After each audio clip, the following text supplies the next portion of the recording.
Look at this chart. Now, classically, people will say, well, it's just support and resistance. And old highs and old lows where the market's turned before, that's all you need to do. Look for those points.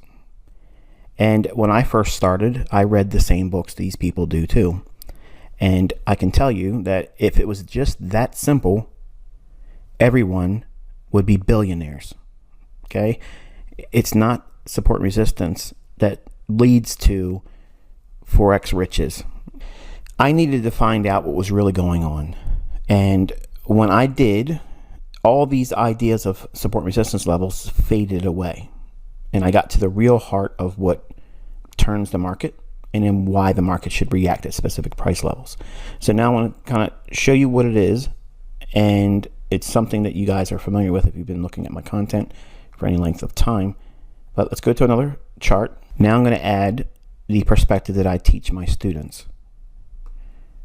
This is the market efficiency paradigm, okay? And what is that? It's basically the narrative of why price goes where it does and why it reacts the way it does once it gets there. And where is it reaching to next? Okay, so this particular candle here cuts to the whole narrative immediately. And the reason why is you want to look at price and look for areas where they run an old high, because old highs right above that is going to be buy stops, and that's what buy side liquidity is. Buy side liquidity could be in the form of buy stops for new entries going long, or it could be buy stops protecting existing shorts. The market rams through that, and this action right here is what I teach as a Judas swing. In other words, it's a fake move. It's to lull people into thinking that the market's going to be bullish, it's going to go up. But generally, when we see these sharp moves that run previous highs, this to me is highly suspect. And if we get back below the lowest down close candle,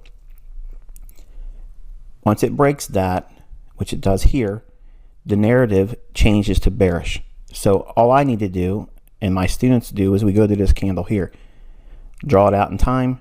There's your turning point. That's your real support and resistance level, because it's based on the market efficiency paradigm. That is mine. You're not going to find that in books. You're not going to see any of that anywhere outside of what I teach.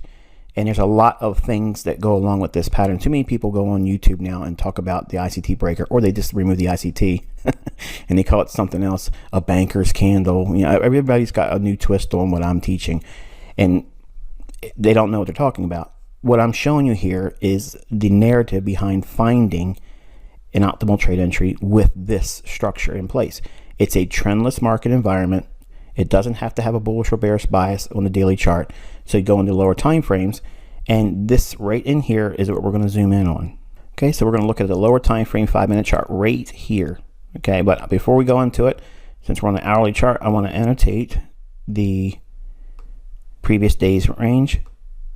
Okay, so we have this as the beginning of the 11th and the 12th, which is the day of this recording. And if this is going to be a breaker that's bearish, we're going to be looking at previous day's low. That's where we're going to be targeting. So the liquidity that would rest below that, that's what we're really aiming for. So we're going to drop down to a 5-minute chart in this box here and get a closer look as where the OTE forms. Okay, so here's the 5-minute chart on the British pound versus US dollar on a 5-minute chart for May 12th, 2020. And here's trading up into that area I outlined on the hourly chart, where we can see that breaker. Price trades up into it, and this old high, returning to it here, it hits the same level. Again, it's the breaker. It's not the classic support and resistance. It's not the supply zone. It's none of that stuff. Okay, it's the optimal trade entry. Okay, and we'll project this out in time.